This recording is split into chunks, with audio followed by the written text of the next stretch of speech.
ที่สองผ่านไปแล้วพี่น้องนั่นก็คือเลขศูนย์เอามาลุ้นตัวที่สามไปพร้อมๆกันเนาะตัวที่สามเพิ่นสิเป็นตัวใดเนาะหรือสิเป็น400บ่มาเอาเฮงนำกันเด้อ400หรือสิเป็นศูนย์ตัวใดเนาะ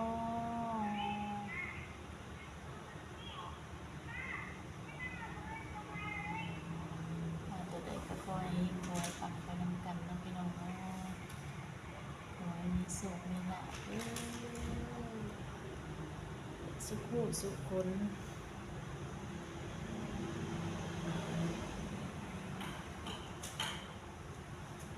บ่ได้เดินทางไปทางใดช่วงนี้บ่ได้ไปขอพรทางใดบ่มีผู้อยู่บ่มีผู้เฮ็ดเวียกในครัวเราก็มาขอพรอยู่ในเรือนในศาลนี่ล่ะขอให้สุขให้หมานขอให้เฮงขอให้ปังเด้อ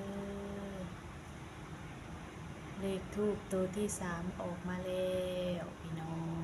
งเดี๋ยวจักหน่อยเฮาสิให้เบิ่งแจ้งๆเนาะ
ออกมาแล้วพี่น้องออกมาแล้วเป็นที่เรียบร้อยแล้วนั่นก็คือ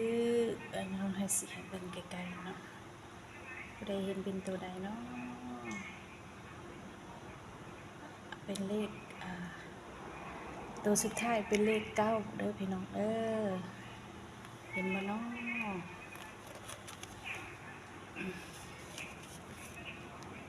เดี๋ยวเราสิให้เบิ่งตามนี้เลยเนาะพี่น้องเนาะเลขทูปของเฮา